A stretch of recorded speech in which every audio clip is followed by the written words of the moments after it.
Good evening, hello and welcome. You're with the news today, your primetime destination. Thursday night, the big story. The women's quota is about to become a reality, at least in terms of a law. Who gains, who loses? Can Prime Minister Modi take full credit? We'll also be joined by, among our newsmakers, Asaduddin Owaisi, the one MP or two MPs who opposed women's reservation in the Lok Sabha. Also, we'll tell you just why India-Canada relations are dipping by the day. All that and more, but as always, it's time first for the 9 headlines at 9. The Women's Reservation Bill is set to become law after being passed by the Rajya Sabha. Opposition sticks to its OBC quota demand. Government rejects the amendments, says they will bring the bill once delimitation is done. Amidst the diplomatic standoff, India cancels visa services in Canada, says Canada is providing a safe haven for terrorists and extremists as the diplomatic face-off escalates. The NIA cracks down on an accused involved in San Francisco's Indian consulate attack, releases 10 images of men involved in the attack, seeks information on the accused. Setback to the Karnataka government in the Kaveri water dispute. Supreme Court refuses to intervene with orders of the Kaveri Water Management Board to release 5,000 cusecs of water to Tamil Nadu. 5 months since violence broke out first in Manipur, curfew reimposed in Imphal again after angry mob storms police stations over the arrest of 5 youth. Stalin Jr. Udaynidhi targets Sanatan Dharma again, claims President Murmu was not invited to parliament as she's a tribal and a widow. BJP hits back, says would never disrespect the president.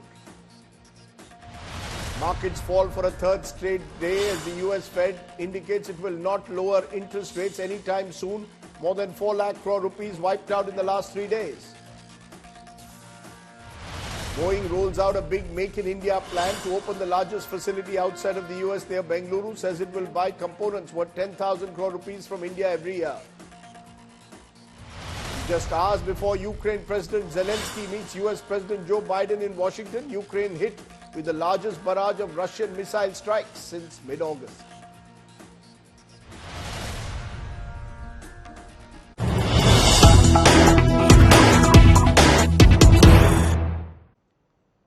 But the big story that's breaking just now, Women's Reservation Bill finally set to become a law after the Lok Sabha, the Rajya Sabha about to vote on the Women's Quota Bill, and the government again has the numbers.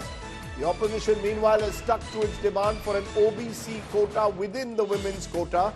The government has rejected the amendments being moved by the opposition. As you can see, live pictures there from the Rajya Sabha where voting will take place shortly on the Women's Quota Bill, but it is almost certain now that the bill will go through. Joining me now is Paulomi Saha. Paulomi, we are told that the BJP in fact is planning, all its MPs planning to felicitate Prime Minister Modi on the Women's Reservation Bill.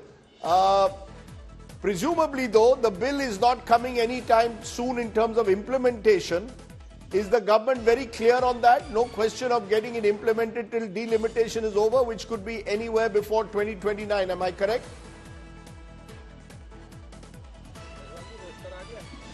That's right. The government is very clear. It is not meant for implementation in the current election cycle, which is to take place, in a few months from now, as far as the Lok Sabha elections 2024 are concerned. The government is clear that this will only happen after the census is first conducted, based on which a delimitation exercise will be carried out by the Delimitation Commission. And subsequent to that, of course, seats will be reserved, 1/3 seats will be reserved for women in the legislative assemblies of the various states, as well as the Lok Sabha.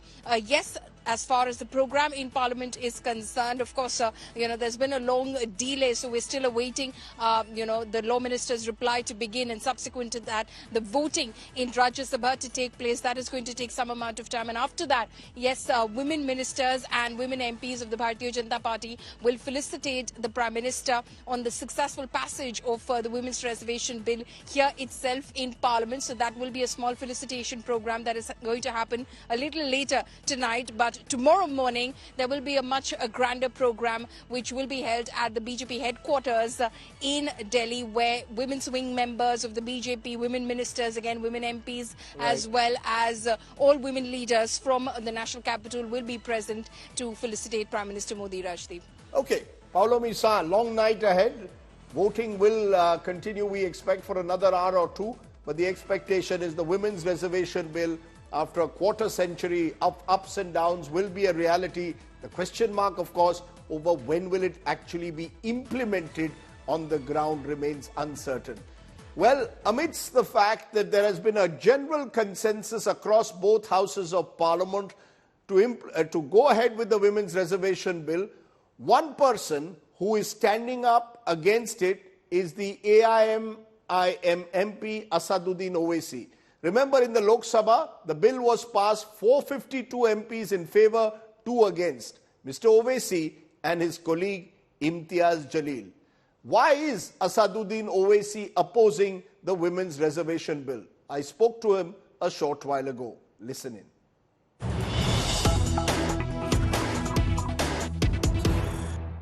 Hello and welcome to this India Today special, where I'm joined by one of my newsmakers tonight, the AIMIM MP and party president Asaduddin Owaisi, who is one of only 2 MPs who actually voted against the women's reservation bill in the Lok Sabha. He and his colleague Imtiaz Jalil. Asaduddin Owaisi, only 2 of you voted against the women's reservation bill. You will be therefore pitched as anti-women with a regressive patriarchal mindset. Everyone else voted for a bill, only the 2 of you voted against it. Is that something you're comfortable with? Yeah, we are comfortable with, but what you have said is regressive, anti-women. No. This bill itself is anti-woman. This bill is itself anti-OBC women, anti-Muslim women. It is what I call a check-bounce bill. It is a distraction bill. It is a selective affirmation and in the form of election stunt. It is the first step towards empowering women. No, it is not. It is not. You are creating more opportunities for those section of women who are already in the parliament. Mr. Modi does not want an inclusive women parliament, but he wants a parliament which is full of Savarna women. Had it not been that case, he would have included the sub-quota for OBC women. No, you are opening a Pandora's box. No, I'm now, not. There is already, if there is a quota for women, you are saying there should be a sub-quota for Muslim women and OBC women. If you what stops anyone from giving tickets to OBC women, Muslim women? I don't need reservations within a reservation. Then why do you need a law then? The same thing can be said. Why do you need a law? Yes, because political parties like yours, Asaduddin Owaisi, have not given women enough representation. Not at all. Not a single MLA has ever come through the AIMIM. Forget about it. This bill was the justification for bringing this bill was to ensure that you have more women in the legislatures, Yes. right? Now, how can you deny OBC community, who are 50% of the population, more than 50%? And do you know how many OBC MPs are there right now in Lok Sabha? 22% only. How many upper caste? 232. So that is why I say Mr. Modi wants more Savarna women in the Indian parliament legislatures. If it was an inclusive bill, how can you deny the OBC community women? How can you deny the Muslim women? I'll tell you why. Because the fact is, Asaduddin Owaisi, in a 543 member parliament, at the moment there are only 82 women. So you have virtually a very small percentage of women. Women are 50% of the population. They're not 50% in the Lok Sabha or any of the assemblies. This is the first step towards that. And if OBCs or Muslim women are being discriminated against, not being given enough representation, give them tickets. You see, the fact Hold on. you are creating a red herring to prevent the bill from coming through. Not at all. If that is the case, what you say, if you believe what you have just told me, why do you need a legislation? You would have said, okay, every party should give such percentage to women. Yes, that would be the ideal situation. But the government has given a justification for bringing this bill is to have more women MPs in the parliament Yes. and in the legislature. Yes. My argument is, how can you deny 50% of the population which belongs to OBCs? How can you deny the Muslim community out of 690 MPs who have so far been elected till the 17th Lok Sabha? You know how many Muslim women got elected? 25. Why? Why is that case? There are many reasons for that.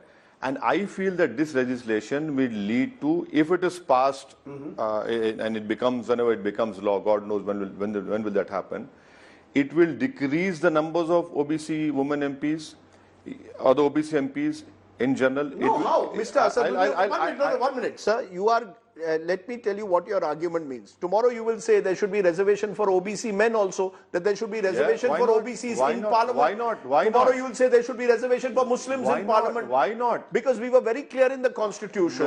In 1950, religious-based reservations were not part of the Constitution. If you are today now asking for OBC reservations, effectively you are telling me that Parliament also should become all about reservations. So it's a very dangerous track. No. So from your question, two things come out. You say 1950 we decided. You're wrong.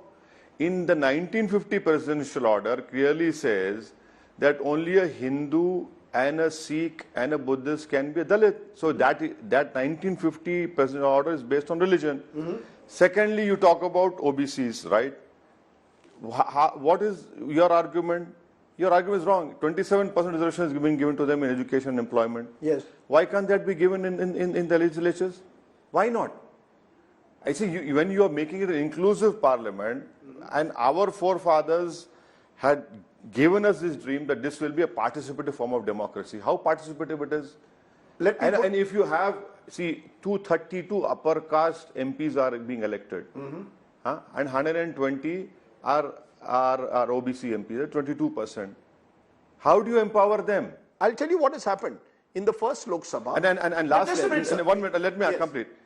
When the Constitution was being made, the Advisory Committee on Minorities, that is where I said this in the Parliament, that I say it again, that Nehru and Patel are responsible for the low representation of Muslims in the Parliament and Assembly. You read those Constitutional Assembly debates. Please read those Advisory Committee reports. You'll form your opinion. No, 1 minute. The fact, Asaduddin Owaisi, is that in the first Lok Sabha, if you look at OBC population of MPs was less than 10%. Today it's well above 20%. The Prime Minister is an OBC. There are 29 OBC ministers by an organic process. How many upper caste? What? How many upper caste ministers are there? Upper caste are disproportionate to their population. Exactly. So Why? Why? You're basically saying that give every community reservation as per their population. No. Effectively, that's what you're saying. This reservation which me and you are talking about is women are concerned. Yes. Why don't you give it to OBC women? What is stopping you? And they're not represented in the August House. They're not represented in the state legislatures. And when the Prime Minister himself is an OBC, how can the Prime Minister deny the OBC community? When he takes pride in being an OBC, the BJP never leaves any stone unturned in shouting from rooftops, from different nooks and corners that we have an OBC Prime Minister. Why are you not doing justice to them? Mr. Asaduddin Owaisi, you are calling for reservation for Muslim women within the quota. Yes.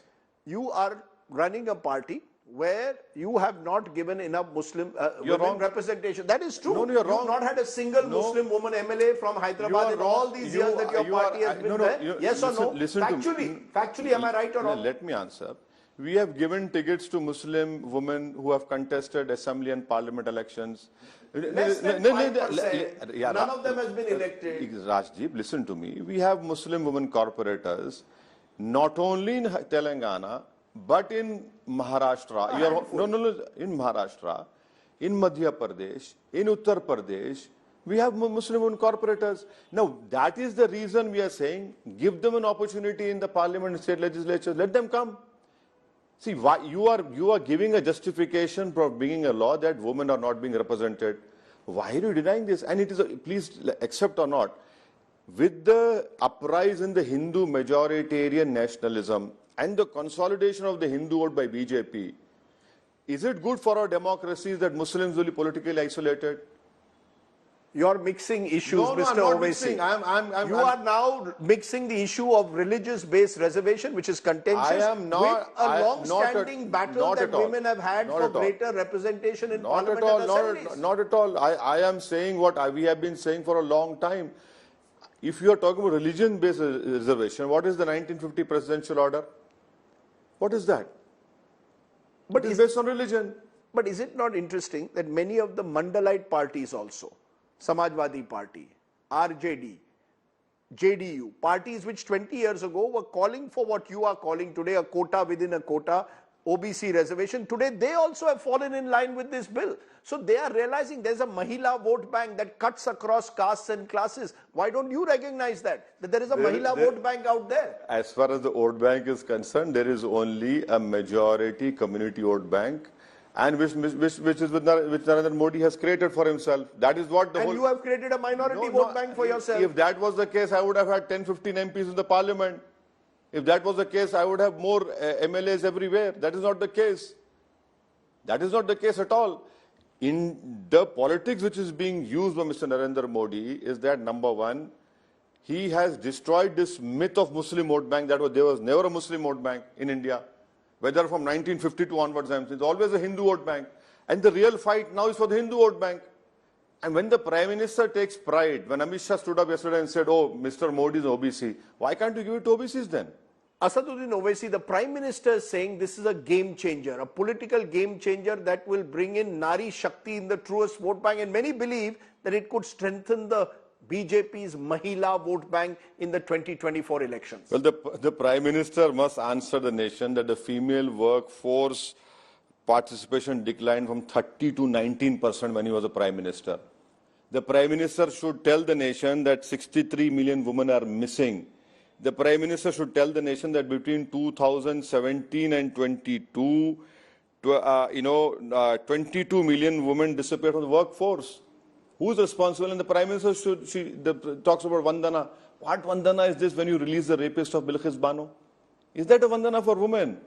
What Vandana is this? Isn't Bilqis Bano the daughter of this nation? It is the BJP government who has released the rapist. So where is this woman empowerment happening? You're not worried that you will fall into the stereotype, the typical stereotype of the Muslim male who will simply not allow the woman into public life? Well, I see, I cannot change some people's madness. The reality is different. People know the reality. The unfortunate part is that... You are a male-dominated party. No. Listen to me. The unfortunate part is that whenever you see a Muslim, you and other people believe, you create a stereotype image. Oh, you don't allow women to come out. Mr. Rajdeep, do you know who created the first university in this world? Please tell me. Do you know? My general knowledge is being tested by Mr. Owaisi. Yes, it was a Muslim woman who did it in Morocco. And do you know, when you graduate and you wear that four-cornered cap on your head, you went to Oxford. What does that signifies? The Quran. That is what the Muslims have given to the world. Yes, but there is a stereotype that will be there that Asaduddin Owaisi wants to keep the Muslim woman behind the veil, doesn't want her to come out in public. No, that will be the stereotype. Not at all. You're conforming to that narrative by voting against this bill. A woman wearing hijab got a Nobel Prize from Yemen. There are immense contributions in every field, in technology, in biomedicine, pharmaceutical, everywhere. You have Muslim women wearing hijab and niqab doing their best to improve the humanity. Hijab does not stop the Muslim woman. It is the people in power who do not want to empower the Muslim woman.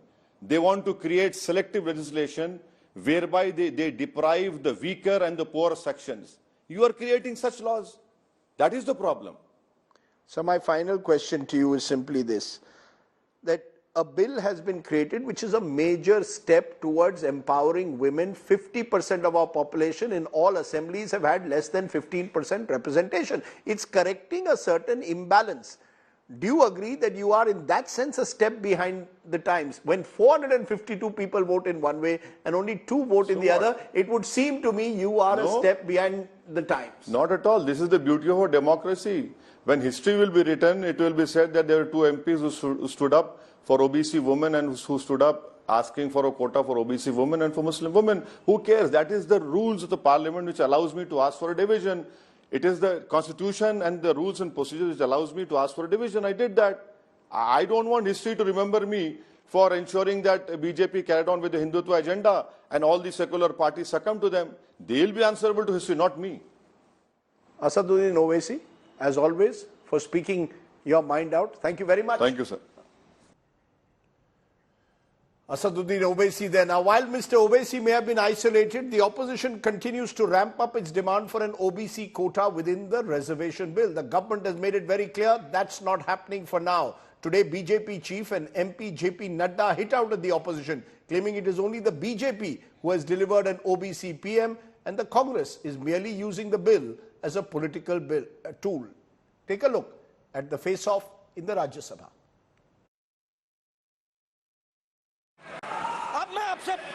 अब मैं आपसे पूछता हूं कि 2004 से 2014 तक कितने secretary OBC थे और कहां थे वो ओबीसी के सेक्रेटरी, किस क्राइटेरिया में थे, जरा हमको इसका ज्ञानवर्धन कीजिए। देखिए, मैं बार बार बोलता हूं, लीडर को लीडर बनना पड़ेगा, ट्यूटर से नहीं चलता काम।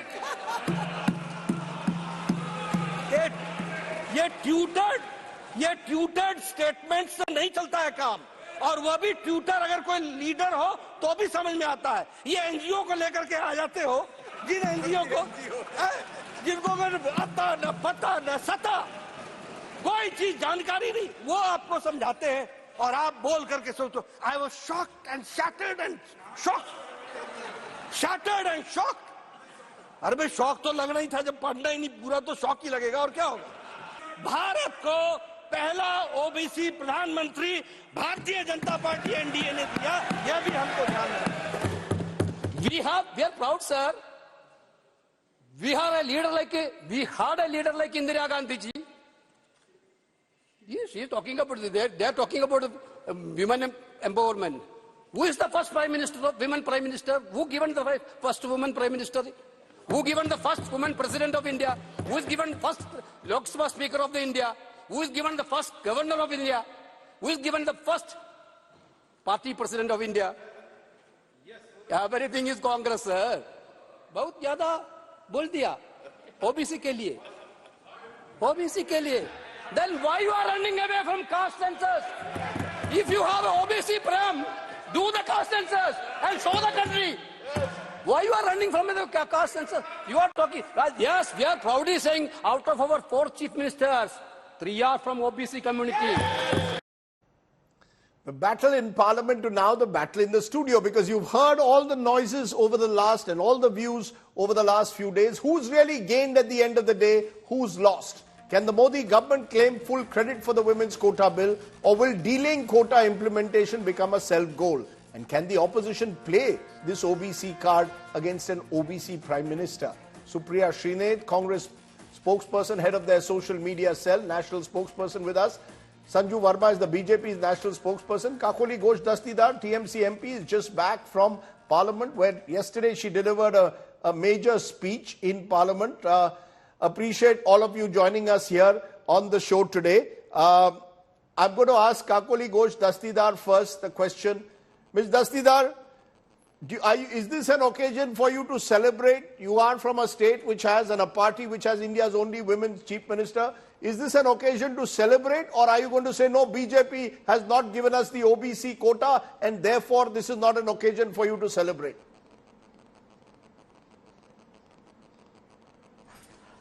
See, at the onset, this is actually our bill, where Mamata Banerjee has been fighting for it since 1996. And it is our bill because All India Trinamool Congress has fielded nearly 40% of women in the elections, not only once, twice.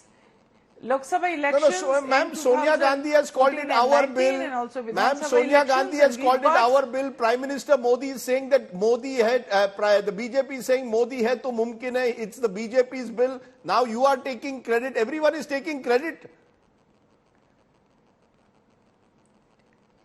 Because, if it was drawn out properly, then all women would have benefited.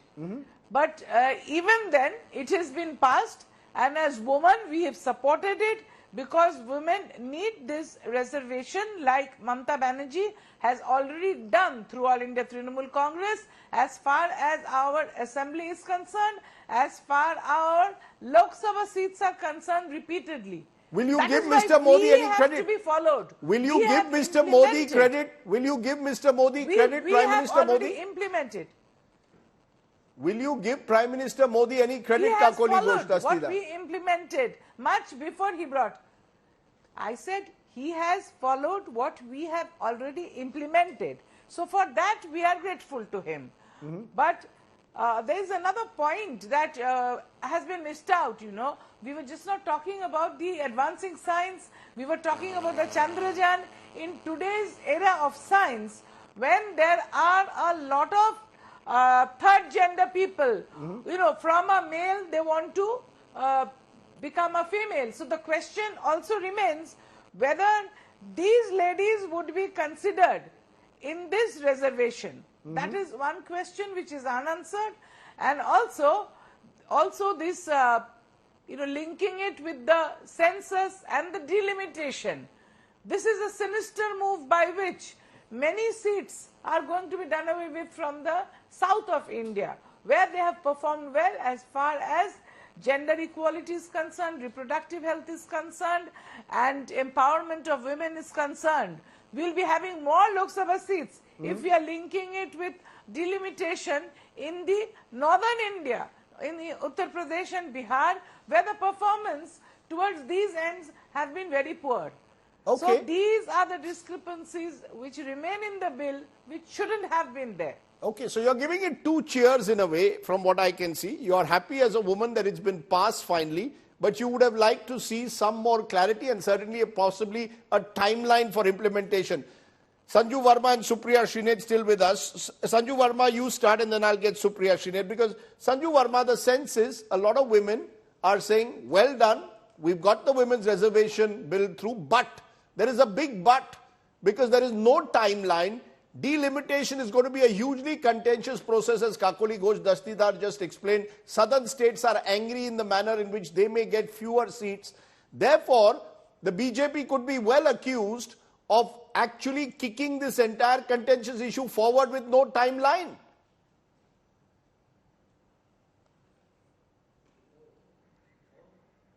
Okay, we've lost the line to Sanju Verma for a moment, but Supriya Srinath, you respond to what you've just heard. The fact is, are you willing to give today Prime Minister Modi any credit, ma'am?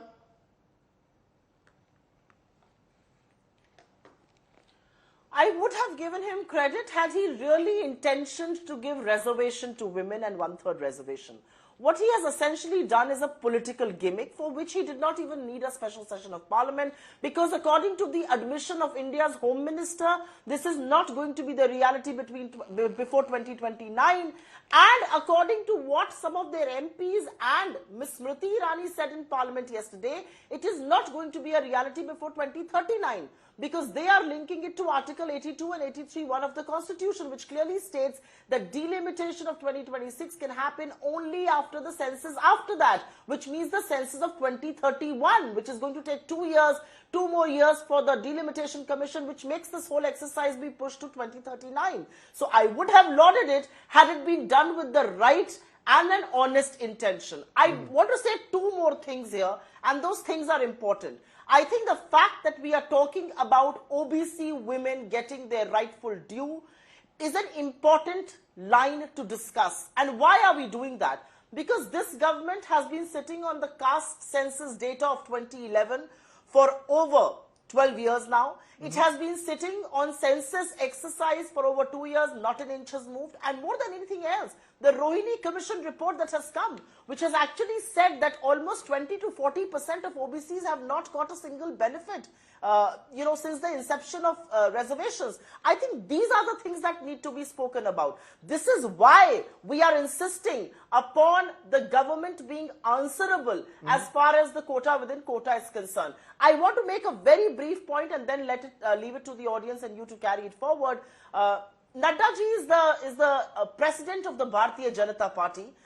which is the ruling party in the country. And for him to use the language that he does, I want to remind him, you have zero. Your knowledge of history and economics and perhaps many other things can be adjusted on a post stamp, because you do not know that Charan Singh and H.D. Devagowda were OBC PMs much before Mr. Modi came to power. You want to mock opposition MPs? Go ahead and do that. But the reality is that half this country's population, women in this country, feel a carrot has been dangled for them, a carrot for which they will have to wait up until 2039. Okay. If this was not an election jumla, then please tell me what is. Okay, Sanju Verma, direct question. If this is not an election jumla, what is what the opposition seems to be suggesting, or certainly a large section of it. Your response? And, I need my time without being interrupted or heckled. I have this to say. I'll start with these famous lines. Nari tu maa asti. Nari tu maa asti. Nari tu kanya asti. Nari tu kanya asti. Nari tu bhagini asti. Nari tu bhagini asti. So, हमारे शास्त्रों में and in our Vedas, it has been said repeatedly, नारी तो माँ भी है, बहन भी है, बेटी भी है, नारी तो सब कुछ है. But we all know this, Rajdeep. Let's not kid ourselves. Let's not fool ourselves. You're a seasoned journalist. I'm a highly educated and empowered woman. So are the other two women on this panel, cutting across political ideologies, what have you. For the longest time, women have been treated as, अरे ये तो बेचारी है, ये तो एक अबला नारी है, ये तो एक असहाय औरत है. We men need to protect her. And I'm so glad that JP Nadda said what he did today. In fact, I tweeted about it. And I said JP Nadda is the new goat. And the new goat for a reason. The reason being, when the BJP-led NDA yesterday, and I also give credit to the opposition because they've been stakeholders in this entire process. I'm not going to take away due credit from them. But let's be very honest. Politics में जो जीता वही Sikandar. I repeat, जो जीता वही Sikandar. Congress can come and cry and whine and sulk and say ये तो हमारा है, ये तो अपना है, हमें credit दो. TMC can say we have the only woman chief minister, credit हमको चाहिए. But let's not fool ourselves.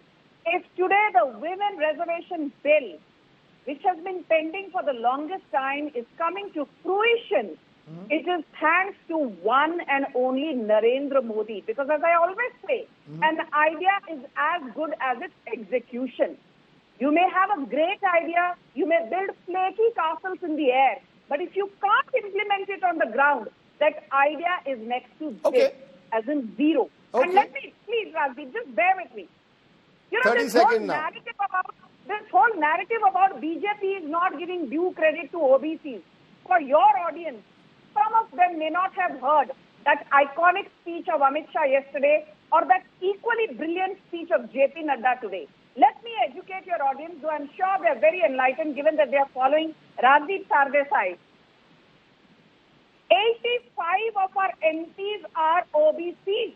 As JP Nadda said, Congress के पूरे MP 52 हैं. अरे हमारे तो OBC MP 85 हैं. Point number 2, 36% of our entire cabinet of Narendra Modi-led government is of OBCs. 27% of all BJP MLAs are OBCs.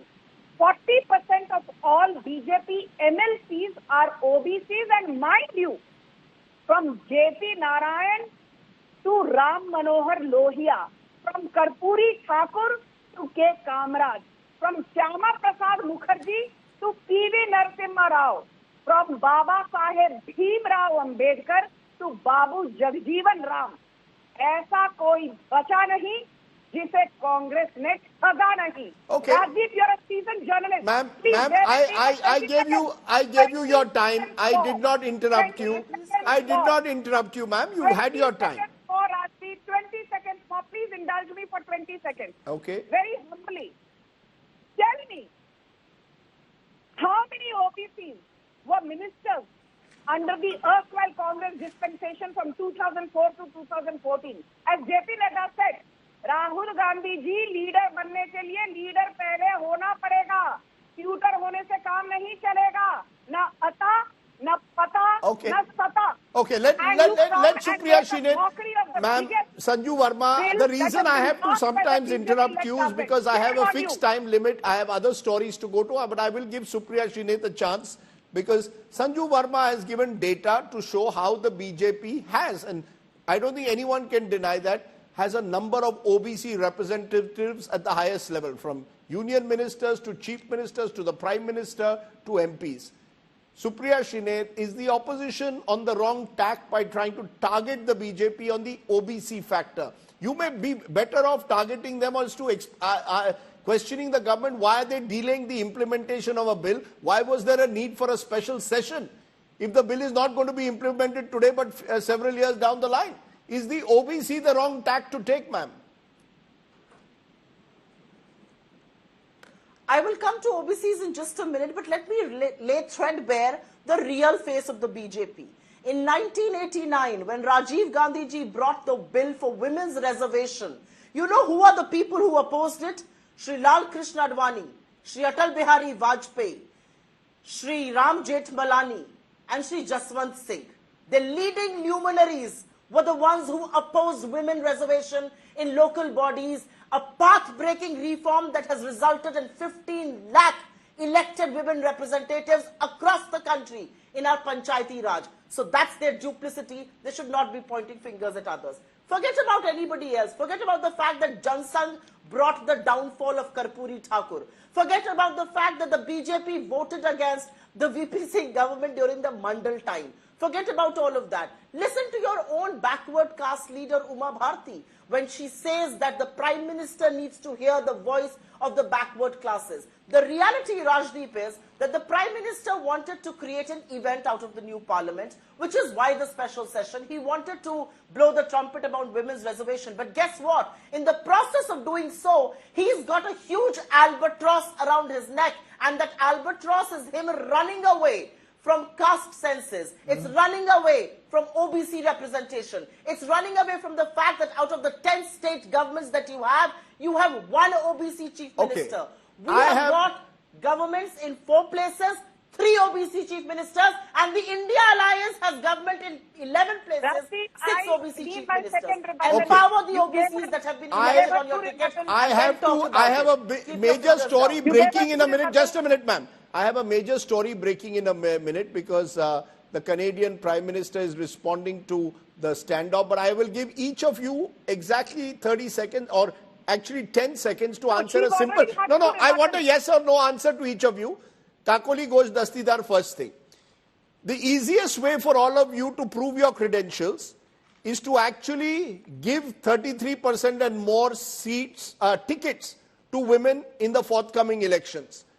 I want to ask you, can you give me a guarantee, Kakoli Ghosh Dastidar, TMC will give 33% and more to women in the Lok Sabha election next year? Is that a guarantee you can give me on this show?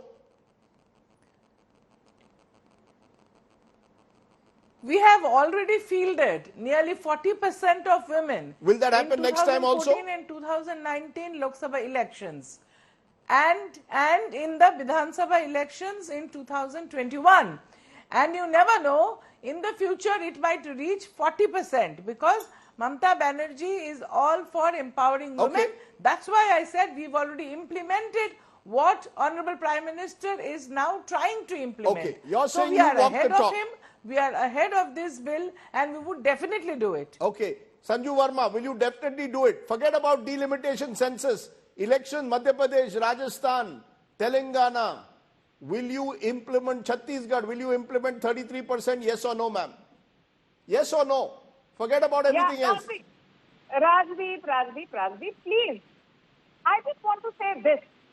That, you know, when the Congress and the TMC come here and give a bhashan to the BJP, it is like one chief endorsing the other. And Rajdeep, please give me my 30 seconds. No. I have limited time. I have a breaking news. I am asking you a question. I want an answer. Yes or no? Will the BJP give 33% tickets? Don't be a spoil sport, please. Kakoli Dastidar talking about women empowerment. I need to remind her, when Susan Jordan was raped brutally, the Park Street horrific gang rape of 2012, and you know, Rajdeep, What did Mamata Banerjee said? Oh, she was a woman who used to drink alcohol. She used to go clubbing. She used to go partying. Maybe she was raped by one of her I asked you a escorts. question, And ma'am. when You did not answer the question. gang rape happened in 2022, Mamata Banerjee said, "He lover not chiloi, kintu ami suni che a me pregnant chilo." The Hansakhali gang rape victim. Okay, you are not. You've chosen. You have chosen to attack Mamata Banerjee, which is your right. I asked you a question which you did not answer. Producer, we will come to Supriya Shrinet. Supriya Shrinet, is the Congress Party willing to give? Forget about delimitation census. You've got elections. 33% in 2024. Give it. Walk the talk. Oh, just let me point out some numbers to you. We took a leap of faith in a state like Uttar Pradesh, giving 40% tickets to women, and we gave in the Lok Sabha last held in 2019 more tickets as a percentage to women than the BJP did. TMC gave the most tickets, it was the CPM, and then the Congress Party. 11 tickets to women out of 224. But let me tell you, the BJP's women empowerment begins and ends with Braj Bhushan Sharan Singh sitting amidst them. Forget about women empowerment of the BJP. It begins and ends with Braj Bhushan Sharan Singh sitting amidst their midst and passing this bill. If it's not unfortunate, if it wasn't laughable, it would be unfortunate. Okay, I'm going to leave it there. We've heard all the voices and we've heard multiple voices over the last few days, and we'll continue to have more, I'm sure, tomorrow. I appreciate my guests joining me. I've got some news coming in from Canada, where the first reaction is coming in from the Canadian Prime Minister Justin Trudeau after India went tough and said that they would suspend visas from Canada. Justin Trudeau saying, I want India to take us seriously. Trudeau saying, want India to cooperate with us. Credible reasons of India's role in Niger's killings are with us. Allegation levelled with utmost seriousness. Trudeau saying, I have shared concerns with Prime Minister Modi in no uncertain terms, and saying India remains silent on the sharing of evidence. Listen in. There are credible reasons to believe that agents of the government of India were involved in the killing of a Canadian on Canadian soil. That is something of the utmost and foundational importance in a country of rule of law, in a world where international rules-based order matters. We have a rigorous and independent justice system and robust processes that will follow their course. And we call upon the government of India to engage with us to move forward on getting to the truth of this matter.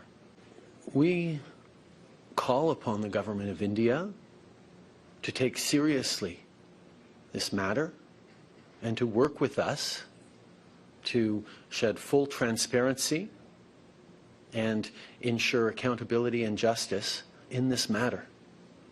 We are a country of the rule of law. We are going to continue to do the work necessary to keep Canadians safe and to uphold our values and the international rules-based order. That's our focus right now. We call upon the government of India to take seriously this matter and to work with us to shed full transparency and ensure accountability and justice in this matter. We are a country of the rule of law. We are going to continue to do the work necessary to keep Canadians safe and to uphold our values and the international rules-based order. That's our focus right now. Let me go now straight to Terry Miluski, Canadian journalist, author, Blood for Blood, 50 years of the Global Khalistan Project. Appreciate your joining us, Mr. Miluski. How do you interpret what we've just heard from Justin Trudeau? He's going tough on India, claiming he's got credible evidence. Why is he upping the ante? Is it because of pressures within domestic pressures that he is dependent on some of these parties with a large Sikh representation in Canada, that he's defending what we in India believe is indefensible? Well, I beg to differ with you that he's upping the ante. He's standing where he was. He's saying nothing about the evidence. If he wanted to really escalate this and to move on to the next stage of this, he would be laying before us, would he not, the evidence that underlies his allegations. He can't get away for days and days and days and weeks saying that nothing about what his evidence is. He's already announced basically the conclusion of an investigation which by his account is also incomplete. Remember also, he is asking for India's cooperation. Why does he need India's cooperation? If crime happened in Canada, Canada has jurisdiction. Why does he need India? Answer, because presumably India, he thinks, is sitting on something, some clue, some evidence, some name, some wiretap, some document, some piece of evidence that Canada needs to complete its investigation. Clearly, he needs something more from India. What do you what think? He has set What do you think, to though? date is insufficient. What do you think, though, Mr. Miluski, Justin Trudeau and Canada actually have? Because they've made these allegations, but as you say, they've not put this credible evidence out in the public domain. Is there a sense of skepticism? Is there a sense of skepticism in Canada today over it? Absolutely, because remember, there's not just a lack of evidence from Trudeau. There's a lack of evidence, period. Number one, at the beginning of this whole process, when before governments were involved, the Khalistani movement in Canada and around the world has adopted as an article of faith that because a series of Khalistani leaders, well, okay, 3, well, really it was only 2, died in a sequence of 2 months, in a period of 2 months. Therefore, automatically, it must be the Indian government that did it. They had no evidence whatsoever. Then, fast forward to the government getting involved, what do we hear from the police in Surrey, British Columbia? Answer, nothing. They have not identified even the people who shot Niger, never mind the people who paid him. How do you figure out who's behind this when you don't even have the shooter? So why then? Then why is the Prime Minister saying what he is? Well, because he's in a corner. He has painted himself into a corner. At the same time, he's put his head in a noose. I mean, it's a rare political feat. He's on very thin ice politically, as you well know. The polls are at rock bottom. If there was an election tomorrow, there's little question, according to these polls, that the Conservative opposition would win it. And add to that the humiliation that Mr. Trudeau suffered at the hands of Mr. Modi at the G20 summit in New Delhi. He basically got a punch in the nose. Canada is harboring people who are threatening violence against Indian diplomats, which, by the way, was perfectly true. And that put Trudeau in a box, and he needs to fight a way out of it. Now, there is a background to this. There is a long history of gullibility, naivete on the part of successive Canadian governments about the reality of the Khalistani threat. They didn't take the warnings about the Air India bombing seriously. After the bombing, they didn't take the investigation seriously. They failed to mete out justice. They botched the whole Air India file, and they did not learn their lesson when they adopted what in Canada has become a very nice little arrangement between the politicians and the Khalistanis, where you agree to come to my Vaisakhi parade, you smile and wave and hustle for votes, but you agree to look the other way while the parade floats go by, decorated with portraits of gun-toting Sikh martyrs and assassins, and in the case of Talvinder Parmar, mass murderers. He was, of course, the mastermind of the Kanish bombing of 1985. All of this has become normalized in Canada. The display of martyr posters, the posters calling Indian diplomats killers, and even you saw this year, and you may recall, I hope most Indians are aware of this, that the insulting and obscene spectacle of a truck with a reenactment of the assassination of Indira Gandhi in 1984, with a sari splattered with a little extra red paint, so that kids watching can get the idea. That you're making an important point, and we're proud of it. Okay, you're making an important point about the manner in which you believe this kind of terror-related activity has got normalized in Canada. Ashok Sajanar, your quick response to what you're hearing. Therefore, do you believe what should India be doing now? How should India respond to Trudeau? Well, thank you very much, Rajdeep. I think India should. The way India has reacted so far, I think, is very appropriate. You know, people said, I don't know what really Mr. Trudeau might have expected. That is India going to sort of, just lie down and allow Canada to step all over it? Definitely not. I think as far as this, India has pushed back because, when Mr. Trudeau was here, it is reported, of course, when he met Prime Minister Modi, that he raised the same allegations of foreign interference, etc., etc. And Prime Minister Modi summarily, categorically rejected all those allegations. And then we also had the meeting of NSA Ajit Doval with his Canadian counterpart. And again... But these are two, but Mr. Sajjanar, with due regard, these are two sovereign nations now. Yes. In this face-to-face conflict, not ideal for India, given India's interests in Canada. Over 200,000 students alone, Indian students live in Canada. Surely there are better ways to handle this. Shouldn't this be handled back channel rather than this sort of eyeball to eyeball every day targeting each other? In all humility, my question, Rajdeep, would be, who has upped the ante? It's not India which has upped the ante. It is Justin Trudeau who decided to go to his parliament and make this absolutely preposterous, allegation. And he talks about a credible allegation. I've never heard this phrase, credible allegation. I've heard about credible evidence. Right. Allegations are just allegations which don't have any substantive basis to them. And he says for the potential that there might be an Indian involved. It is Canada which has gone. I don't think anyone expected the Canadian Prime Minister to have this emergency session. Mr. Sajjanar and Mr. Milewski have run completely out of time. We overran on an earlier discussion, but I hope to get both of you and many others as we continue to track this story. I thank you so much for joining me. I just have enough time to leave you with our image of the day, where Congress leader Rahul Gandhi today once again donned a new avatar, this time that of a coolie, meeting railway porters at Anand Vihar in the bus station there. It's our image of the day. Rahul Gandhi, once again, with a viral video on YouTube. This time, playing coolie. Number 1 or number 2, who knows? Bye for now. Stay well, stay safe. Good night, Shubhratri. Jai Hind, Namaskar.